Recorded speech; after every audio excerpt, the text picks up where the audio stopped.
स्वः तत्सवितुर्वरेण्यं भर्गो देवस्य धीमहि धियो यो नः प्रचोदयात्. ॐ शान्ति शान्ति शान्तिः. Arunachala Shiva Arunachala Shiva Arunachala Shiva Arunachala.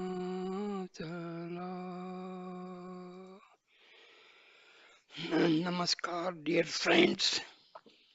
I am giving uh, one very important video about Maharshi Ramana, sage of Arunachala. This article was published in the magazine section of the Indian Express on Sunday, 9th April 1950, 5 days before the Mahanirvana of Bhagwan Sri Ramana Maharshi.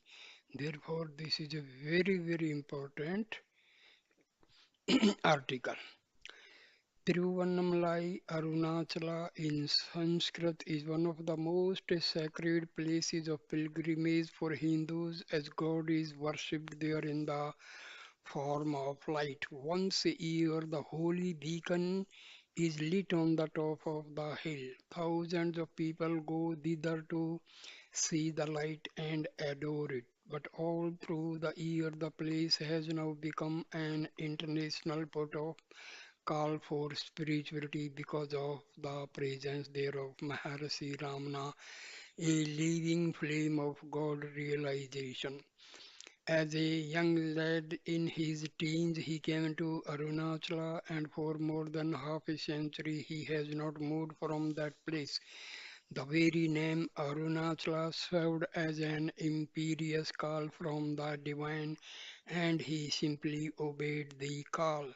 The exalted state of Azore's and the exalted state of egolessness came to him, and once it comes, it never goes. Strictly speaking, it is not one state among other states of experience. It does not come nor occur in a given moment of time. It is the eternal status, sthiti. Because of avidya, nescience, one does not recognize it. And and when avidya is made to disappear, the self-luminous nature of the spirit shines. This is what is called moksha in Vedanta. It is not an after death experience. The continuance of the body is not inconsistent with release. It is only identification of the self with the ego that is an obstacle to realization. When that obstacle has been removed, one becomes a Jivan Mukta, free while living. We hear of many such great souls in our scriptures, but in the Maharshi we have a contemporary Jivan Mukta, a living commentary on the most sublime text of the Vedanta. Many a statement of the scriptures, like the one in the Bhagavad Gita about saying inaction, and action in inaction will remain obscure and unintelligible unless one comes into contact with a sage like the Maharshi. Apparently, Sri Ramana seems to take interest in things that occur around him. He recognizes people and sometimes talks to them. Even creatures belonging to the subhuman species claim his attention, but all these modes of action are performed without the least attachment to them. In truth, there are no actions at all, since they are void of egoity. The core of activity has been removed.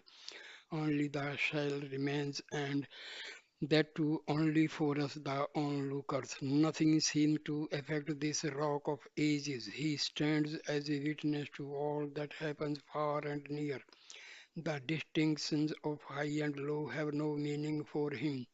The stranger and the foreigner who visit him feel absolutely disarmed and free even at the first sight.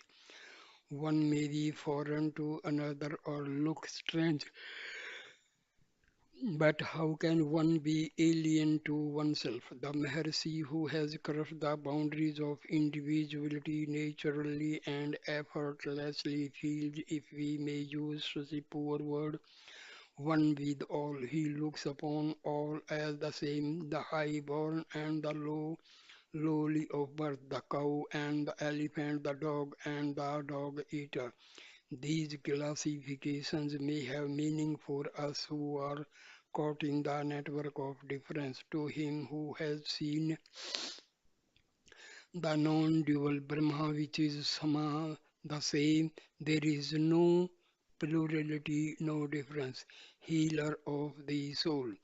It is a delightful and unique experience to sit in the presence of the Maharishi and bask in the full radiance of his beatific eyes. One might go to him with a medley of doubts and questions, but very often it happens that unsurgings these upsurgings of the mind die down and are burned to ashes as one squats before the siege. One has a foretaste of that pristine state of which the Upanishads speak when the note of the heart is cut and all the doubts are dispelled. One steps back and watches how the turbulent mental stream quietens down and receives an undisturbed reflection of the self-luminous spirit. What one may succeed in attaining after a prolonged course of yogic discipline, one attains with perfect ease and effortlessly in the proximity of the Maharishi. True, this experience may not stay for long. One may get back to the world and wallow again in the dirt of worldliness, but still the impress of spirituality that has been gained is never lost. Seldom is one the depths of whose soul have been stirred by the sublime look of the seas, without the desire to go again to him and receive fresh intimations of the eternal. People sometimes go to him in the hope that by his darshan their earthly wants may be fulfilled, but very soon they discover their own foolishness in asking for fleeting pleasures when the imperishable bliss awaits them. Instead of getting dissatisfied that their cravings go unfulfilled, they will feel thankful that they had been saved from a delusion and a snare. Nachiketas of the Kathopanishad was offered by Yama all the pleasures of all the worlds in lieu of self-knowledge for which he had asked, but the true son of spirituality that the boy was, he refused to be tempted into accepting the pleasant in the place of the good. The Maharishi, who to us is the personification of the supreme good, transmutes our lower passions and desires into moksha kama, an intense longing for release. There are some who go to Maharshi with a curiosity to know from him a cure all for the world's ills. They ask him what solution he has for the problems of poverty, illiteracy, disease, war, etc. Social reform is their religion, a reordering of society is what they seek. They frame their questions in different ways. What message has the Maharshi to give to the social reformer? Is it not the duty of every enlightened citizen to strive for bettering the lot of his fellow men? When misery and squalor abound, how can anyone who has a feeling heart keep quiet without exerting himself in doing his bit for the welfare of the world. The invariable answer that the sage gives to all those who put such questions is, have you reformed yourself first? Very often it happens that the so called social service is a gratification of the ego. In much of what passes for altruism, there is a core of egoism. Such service blesses neither the server nor the served. The former's pride increases and the latter's demoralization is made complete. It is only such service as contributes to the reduction of the ego that is the harbinger of good. And the influence of the ego cannot be lessened unless one knows, however, remotely that the ego is not the self, that it is only the pseudo self responsible for all the evil and misery in the world, and that the final and lasting felicity could be realized only when the root cause of the ego, which ignorance, is dispelled. And so, unless one seeks to know the true self, one cannot do real service to society. Reform must begin with oneself. He who is on the path renders service to fellow beings so that his ego may be cleansed and become attenuated and ready to be discarded. And he who has realized the end and has become a Jivan Mukta performs work, or more correctly appears to perform work in order that the world may be saved. Loka Sangraha. So self-inquiry is the basis of true service and self-knowledge is its culmination. No new message. The sage of Arunachala has no new message for humanity. What he teaches through silence more than through words is the ageless gospel of the Vedanta. Sankara cites in his Sutra Bhasha a Shruti text in which it is stated that when approached by Badwa for instruction, sage Baskali kept quiet and on being questioned again and again said, we have declared the truth already, but you have not understood. The self is tranquil. Upasana, the Maharshi's teaching is exactly the same as that of the Upanishadic says. He seldom speaks. It is in the stillness of silence that the depth of the spirit are reached. Words and thoughts cannot lead us far enough. Even the words of scripture help us only up to a point, and there they must stop. It is said of young Dakshinamurti that he taught his elderly disciples in the language of silence. It is true that only few can understand what is taught in silence, and so sometimes the Maharshi talks. But he warns his interlocutors at the same time that both questions and answers belong to the realm of avidya, nescience, though the latter do serve as signposts towards the light of wisdom. Doubts will assail the mind so long as the mind lasts.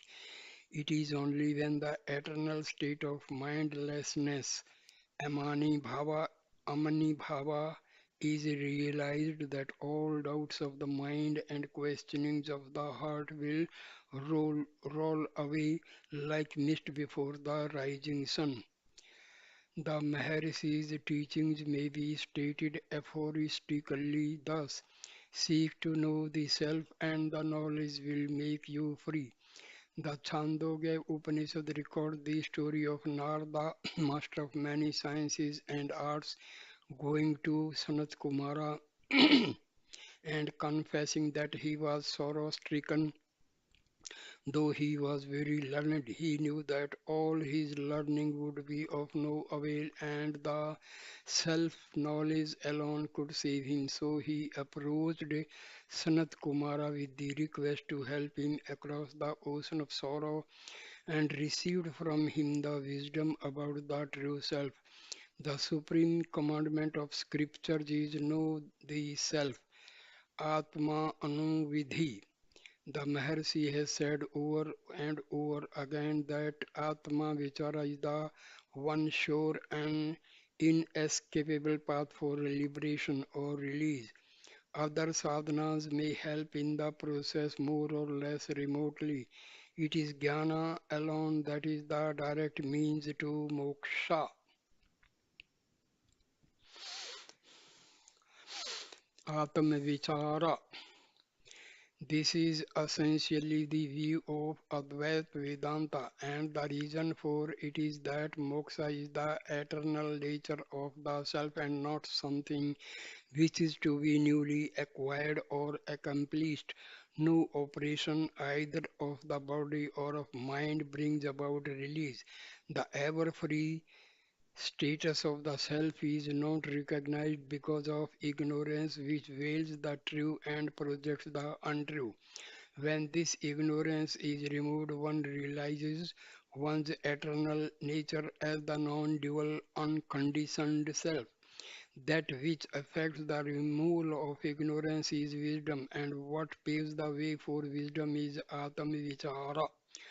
The enquiry, who am I, is not to be regarded as a mental effort to understand the mind's nature.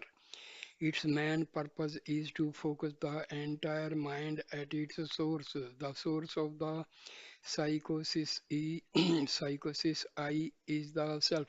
What one does in self inquiry is to run against the mental current instead of running along with it, and finally transcend the sphere of mental modifications. It is comparatively easy for us to disentangle ourselves from the wrong identification with the physical body and material objects. But the identification with the ego is hard to get over. As the Panchapadika, a commentary on Shankar's Sutra Bhasha says, the conceit I is the first superimposition on the self. The outer layers of ignorance may fall away easily.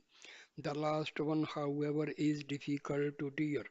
The best way to remove it is to track it down to its source.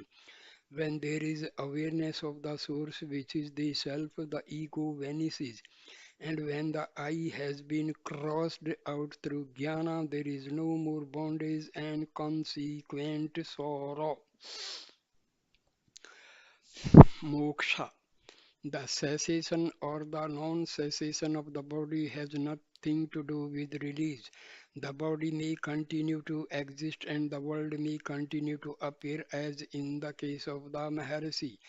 That makes no difference at all to the self that has been realized. As Sankara says, there is no need to dispute whether the knower of Brahma bears the body for some time or not. How can another object to one's own experience realized in the heart of Brahma knowledge and the continuance of the body as well?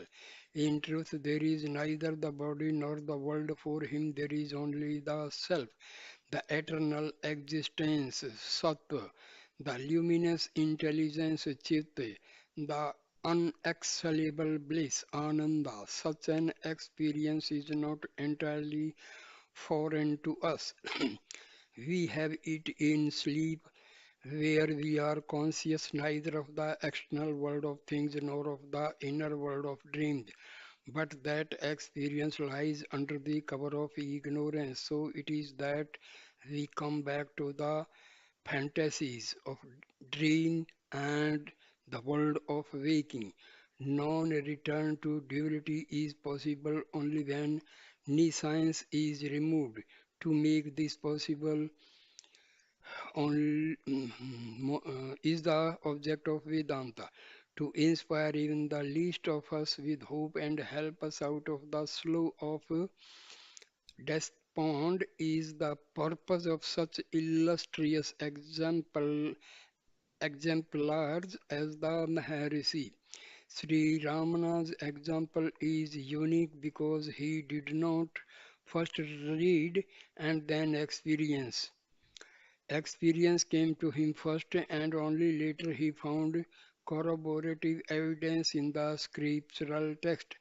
To an unbelieving world which is impatient and wants to burn its sacred books, Sri Ramana, like Sri Ramakrishna in an earlier generation, has this message to offer, which that the real book of life is within, and that if we but turn to it and consult its pages, it will open up undreams of vistas leading to limitless felicity and bliss. So here ends the video. Thank you, my dear friends, for watching and listening. Thank you so much. Please subscribe my channel. Thank you so much.